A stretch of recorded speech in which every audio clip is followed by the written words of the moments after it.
जय हिंद साथियों, मैं दिल्ली से अलकलाम, आप सभी का स्वागत है। और क्या कहूँ, आज लॉकडाउन 4 शुरू हो गया है, चौथा लॉकडाउन है। और बोर्ड के एग्जाम्स जो होने थे वो तारीख 1 जुलाई से है, तो लगभग माना जा रहा है कि अभी जून का महीना पूरा जो है वो भी लॉकडाउन 5 और 6 में जा सकता है। इसलिए तैयार रहिएगा। क्यों? क्योंकि आंकड़े ये बताते हैं कि आप ये लॉकडाउन में छूट नहीं दे पाएंगे, क्योंकि आंकड़े जो कम होने थे वो लगातार बढ़ रहे हैं। आज मैं आपको बता रही हूँ अहमदाबाद गुजरात। मेरा फेसबुक लाइव देखिएगा जरूर, जो मैंने फेसबुक लाइव किया था 28 अप्रैल को। फेसबुक लाइव 28 का है, क्योंकि 24 को अहमदाबाद के कमिश्नर विजय नेहरा, अहमदाबाद के कमिश्नर विजय नेहरा, मैं कभी मिली नहीं उनसे, कभी नहीं मिली, लेकिन गुजरात के जो लोग हैं, खासतौर से अहमदाबाद के, उनकी खूब तारीफ करते हैं। उन्हें एक ईमानदार, मेहनती, लोगों के लिए हमेशा खड़े रहने वाला और अहमदाबाद को के विकास को आगे ले जाने में उनकी भूमिका बताते हैं। ये मैं नहीं, अहमदाबाद के लोग तारीफ कर रहे हैं, इसलिए मुझे नहीं मालूम है कितनी सच्चाई है। बट वो ये कि अहमदाबाद के विजय नेहरा कमिश्नर ने एक प्रेस कॉन्फ्रेंस की थी 24 तारीख को, 24 अप्रैल को एक प्रेस कॉन्फ्रेंस की, और उन्होंने ये चेतावनी दी थी कि जिस तेजी के साथ अहमदाबाद, गुजरात के अहमदाबाद, जी हाँ, जहां पर नमस्ते ट्रंप हुआ था, उन्होंने वहां कहा कि जिस तेजी से आंकड़े बढ़ रहे हैं, हर 4 दिन में दुगने हो रहे हैं, उस रफ्तार से अगर हुए तो हम हजारों से लाखों तक पहुंच सकते हैं। और एक चेतावनी, अपनी जिम्मेदारी को समझते हुए, धोखे में ना रखते हुए अहमदाबाद के कमिश्नर ने चेतावनी दी। लेकिन असर क्या हुआ? सरकार को पसंद नहीं आया, गुजरात की सरकार को बिल्कुल पसंद नहीं आया कि ये कमिश्नर क्यों ये सब कह रहे हैं। उन्हें खामोश रहना है, आंकड़ों का खेल खेलना सीखना चाहिए उन्हें। और उसके बाद गुस्से में क्या हुआ कि उन्हें 5 मई को कहा गया कि हमें ऐसा लगता है, गुजरात की सरकार ने कमिश्नर को कहा कि हमें ऐसा लगता है कि आप कोरोना वायरस पॉजिटिव जो लोग हैं उनके संपर्क में आए होंगे, इसलिए हम चाहते हैं कि कमिश्नर साहब आप क्वारंटाइन हो जाइए, आप अपने घर पे थोड़े दिन छुट्टी लेकर रहिए। विजय नेहरा जी ने छुट्टी ले ली और अपने घर में क्वारंटाइन हो गए, और उनका टेस्ट हुआ 9 तारीख को, 9 मई को, और वो कोरोना नेगेटिव पाए गए। और अब उनकी इच्छा थी कि एक समय ऐसा है आपदा का कि वो घर नहीं बैठ सकते हैं, उन्हें अपनी ड्यूटी पर आना है। उससे पहले उन्हें नोटिस थमा दिया गया, उनकी छुट्टी कर दी गई। अहमदाबाद कमिश्नर के पद से विजय नेहरा को हटा दिया गया है। अब आप समझ रहे हैं ये खेल क्या हो रहा है। अब भक्त कहेंगे कि मैं अहमदाबाद के, गुजरात के अहमदाबाद पे क्यों बोल रही हूं। जब हम अपने जम्मू कश्मीर के कश्मीर और श्रीनगर पे पहुंच देंगे तो हम अपने भारत के गुजरात राज्य के अहमदाबाद पे क्यों नहीं बोलेंगे। ये संघी और भक्तों ने क्या किया मालूम है आपको मैं बताती हूं। इन्होंने ये तेरा राज्य ये मेरा राज्य कर दिया, ये तेरे राज्य की सीमा ये मेरे राज्य की सीमा कर दी है। मैं आपको ये चेतावनी दे रही हूं, उनको समझा दीजिएगा। ये कोई हिंदुस्तान पाकिस्तान का बॉर्डर नहीं है, ये हमारा देश है, राज्य है। इन राज्यों की जो सीमाएं, सरहदें आप बनाने की कोशिश कर रहे हैं, वो हम होने नहीं देंगे। मजदूरों के साथ, माफी चाहूंगी इन शब्दों का इस्तेमाल करना पड़ रहा है, कि आज देश के गरीब मजदूर लाखों जो सड़कों पर है, भूखे और प्यासे मीलों चल रहे हैं, उनके साथ सरहदें बना दी गई हैं। गाजियाबाद यूपी का बॉर्डर, आज के हालात देखे आपने, नहीं देखे तो फेसबुक पे करिए। गाजियाबाद यूपी के बॉर्डर पे हालत क्या हो चुकी है, कोई सोशल डिस्टेंसिंग नहीं है, और भीड़ में दबे हुए मजदूर गरीब अपने घरों में जाने के लिए सरहद पर रोक दिया गया है उन्हें, और ये कहते हैं हम सरहद पार नहीं करने देंगे। आप कौन होते हैं सरहद बनाने वाले? ये इस तरह से व्यवहार कर रहे हैं जैसे हिंदुस्तान पाकिस्तान की सरहद पर कोई आतंकी है जिसे घुसने नहीं दिया जाएगा भारत में। इसी तरह का व्यवहार किया जा रहा है उस गरीब मजदूर से कि आप उन्हें सरहद अपने घर नहीं जाने देंगे। मैं पूरी तरह से इसका विरोध करती हूँ और आपसे समर्थन चाहूंगी कि भारत के अंदर जो सीमाएं बनाई जा रही है, जो सरहदें बनाई जा रही हैं, उन्हें रोका जा रहा है। उनका ये कहना है कि क्या गारंटी है कि ये सरहद में से, अब हमारी सरहद से, सीमा से, गाजियाबाद से, बॉर्डर से, यूपी के बॉर्डर से अंदर आएंगे तो ये कोरोना वायरस पॉजिटिव नहीं होंगे। बिल्कुल, इनका टेस्ट करने की जिम्मेदारी आपकी है। अगर कोई कोरोना वायरस पॉजिटिव है भी तो उसका इलाज करने की जिम्मेदारी आपकी है।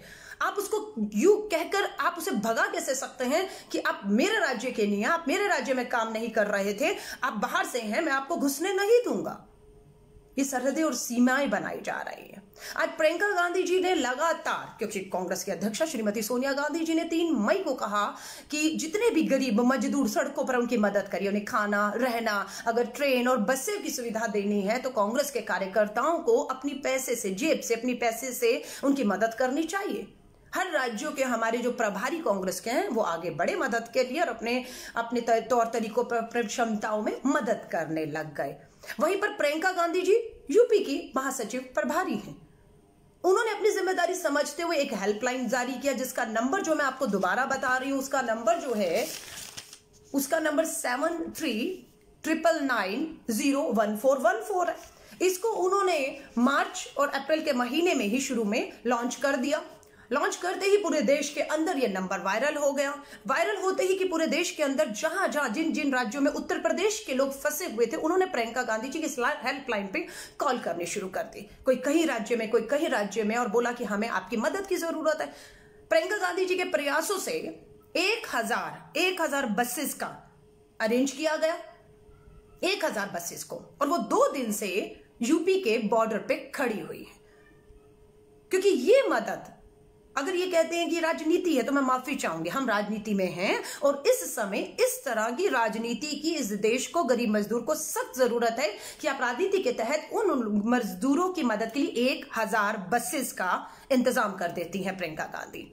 1000 बसेस खड़ी है। इनको ये लगा कि नहीं, ये हवाबाजी होगी, 1000 बसेस प्रियंका गांधी कैसे कर सकती हैं। पहले इन्होंने 2 दिन आनाकानी की, उसको नकारा, उसमें राजनीति बताई, उसके लिए हामी नहीं भरी।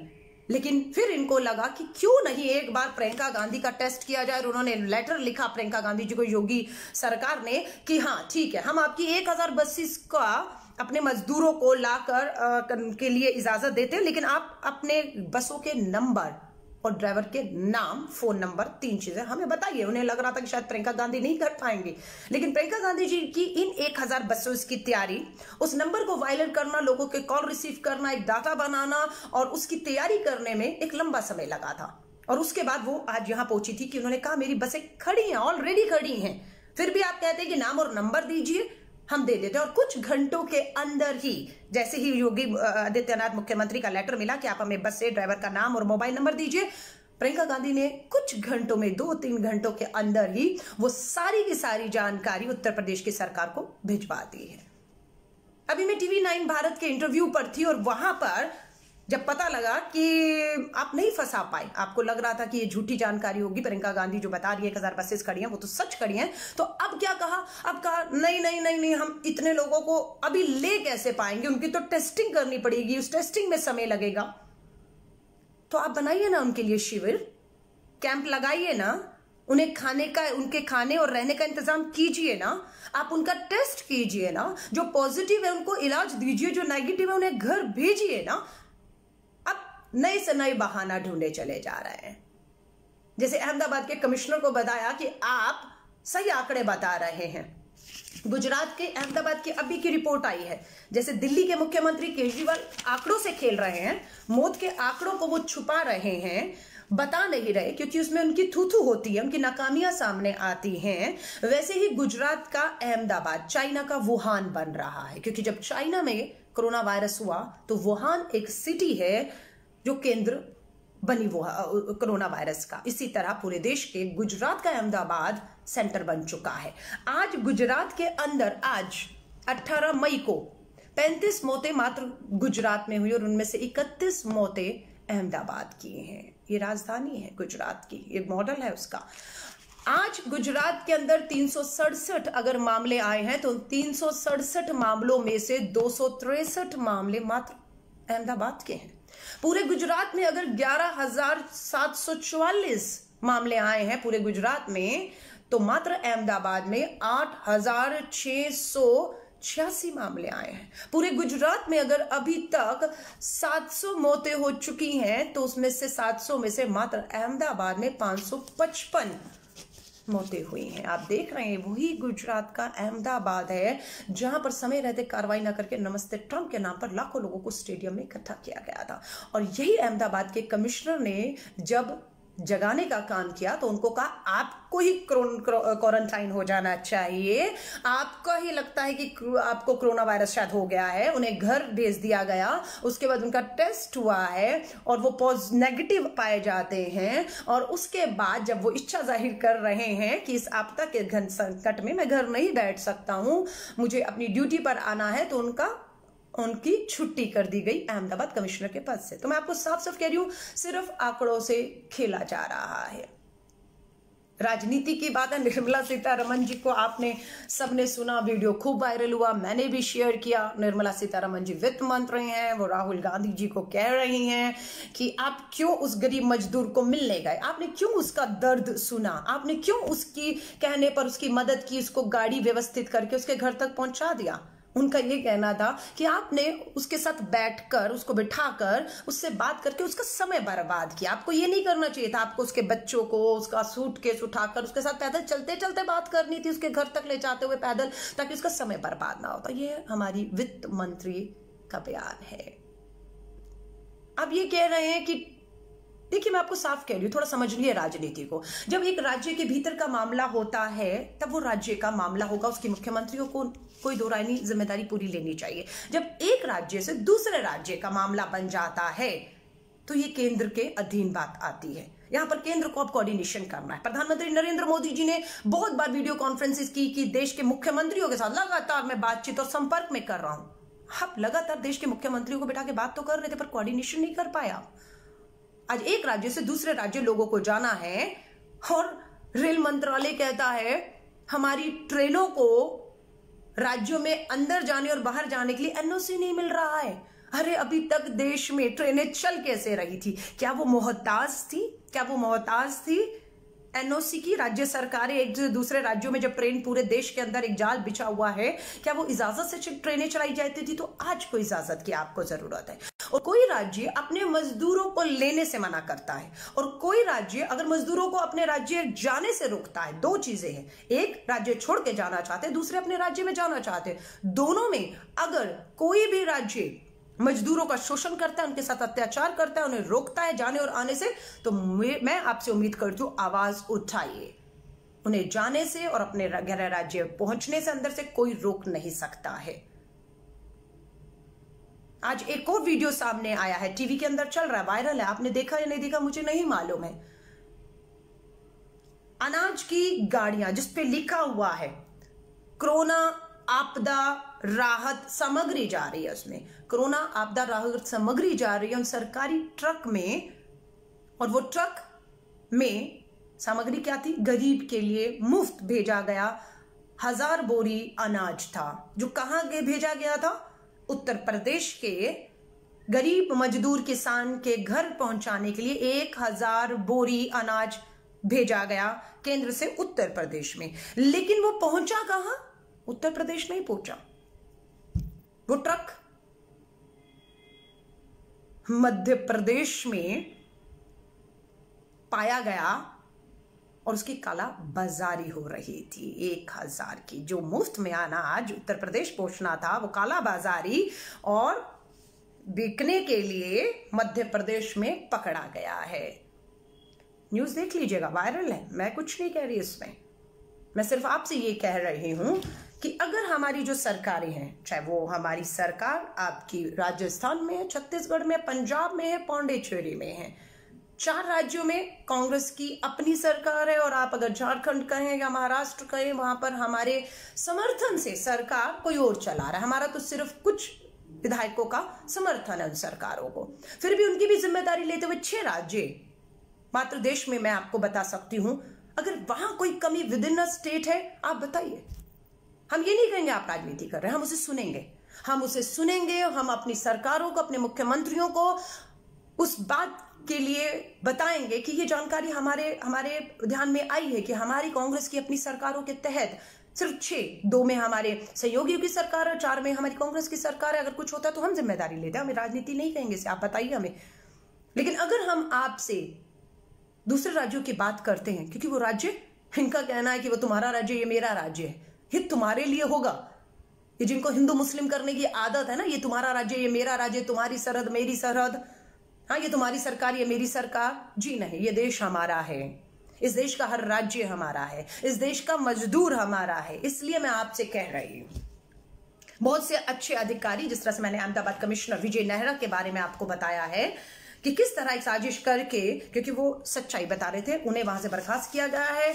और प्रियंका गांधी जी की 1000 बसें उत्तर प्रदेश के बॉर्डर पे तैयार खड़ी हैं, फोन नंबर, ड्राइवर के नाम, सब कुछ, बसों के नंबर भी दिए जा चुके हैं। अब बस इंतजार है कि कोई और बहाना ना लगाते हुए उन बसों को उत्तर प्रदेश की सरहद के भीतर जाने दिया जाए, वरना गाजियाबाद का आज का जो मंजर हम सब ने देखा है वो अपने आप में एक खतरा पैदा करता है। और दिल्ली के मुख्यमंत्री से मैं कहना चाहूंगी, ढोंग और तमाशे बंद कर दीजिए, ये समय नहीं है। आपके नेता कुछ कहते हैं, आप कुछ कहते हैं। जो आप कहते हैं केजरीवाल जी, वो आपके नेता चीख चीख कर कहते हैं, बट आपके नेता जो मीडिया में कहते हैं वो आप नहीं कहते हैं, आप खामोश हो जाते हैं। आप केंद्र से सवाल नहीं करते, आप मोदी शाह की जोड़ी को अब नहीं ललकारते हैं, लेकिन आपके नेता ललकारते हैं। आप समझ रहे हैं? ये जो दोहरा चरित्र है ना, हाथी के दांत खाने के और दिखाने के, और ये बंद कर दीजिए।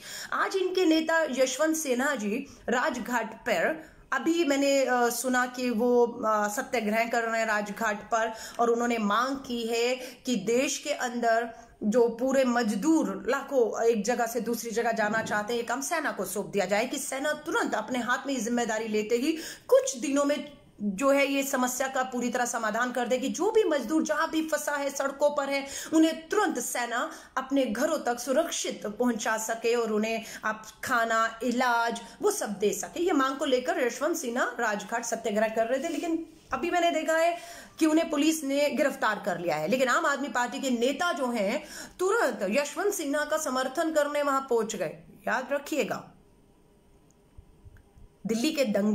दिल्ली के दंगों में यही आम आदमी पार्टी के नेता टीवी और मीडिया में बड़े बड़े वीडियो बनाकर ये कहते रहे कि दिल्ली के दंगे भयानक हो रहे हैं, इसलिए सेना को बुलाना चाहिए, पुलिस काबू नहीं कर पा रही है। लेकिन वही दूसरी तरफ दिल्ली के मुख्यमंत्री अरविंद केजरीवाल की मीटिंग देश के गृह मंत्री अमित शाह के साथ चल रही थी।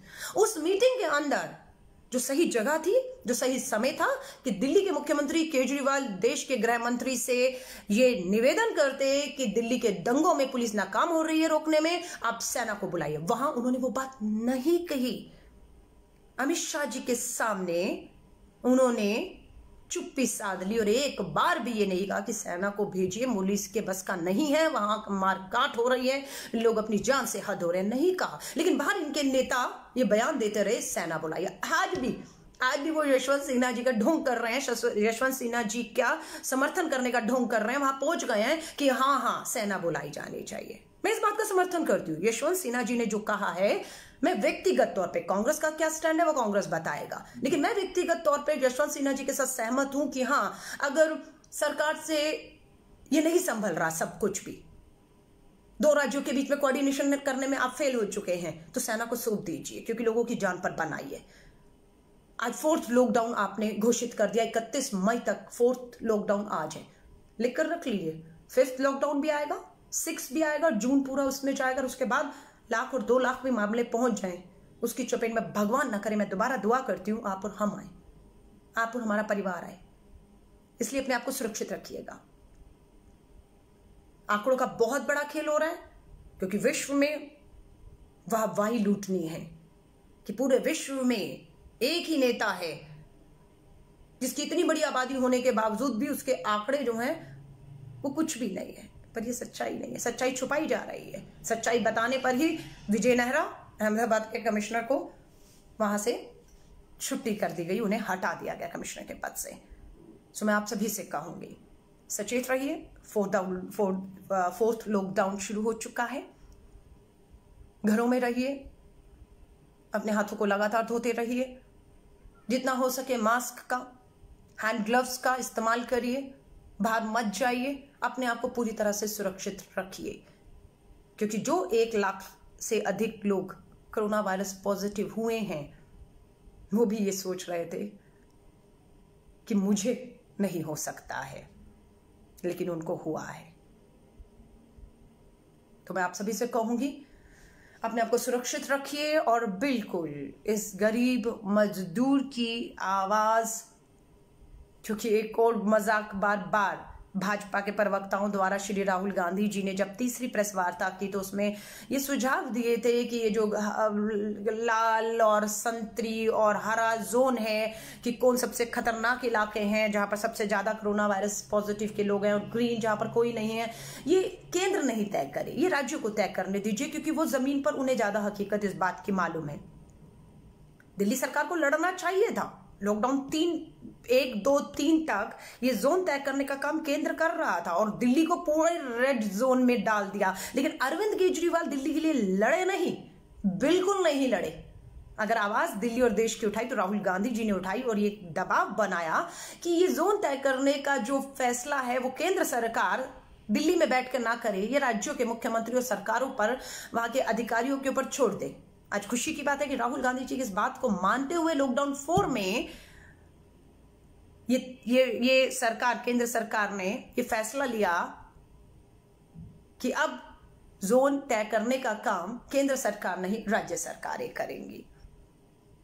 और अब मुझे आगे यकीन है ये दबाव आपकी तरफ से बना रहा तो मैं आपको यकीन दिलाती हूँ ये आपकी जीत होगी, ये इस देश भारत की जीत होगी, ये मजदूर की जीत होगी। दबाव फिर वही जिसपे आज भी हम अटे हुए हैं कि 14 करोड़ मनरेगा और शहरों के बेरोजगार युवाओं के खातों में 7,500 महीना मात्र अगले 3 महीने तक आप दे दीजिए, हमेशा के लिए नहीं। बस इतना हम आपसे कह रहे हैं। हमारी मांग, दोबारा दोहरा रही हूं, हमारी मांग गरीब की जेब में पैसा, भूखे के पेट में रोटी, सही समय पर सही इलाज और रोजगार, बस हमारी ये मांग है। और इस मांग तक मैं उम्मीद करती हूँ आप और हम यूं ही देश के लिए अड़े रहेंगे और मांग को उठाते रहेंगे। मेरी शुभकामनाएं आप सभी के साथ है, आप सभी जुड़े, और उम्मीद करती हूँ इस वीडियो को ज़्यादा से ज़्यादा शेयर करिएगा, क्योंकि जो बातें मैंने रखी हैं आज, उससे उन सभी को एक ताकत मिलेगी जो इस आपदा में हमारे सहारे पर, हमारी आवाज़ के सहारे पर लड़ रहे हैं। मेरी शुभकामनाएं आप सभी के साथ हैं। जय हिंद, जय भारत।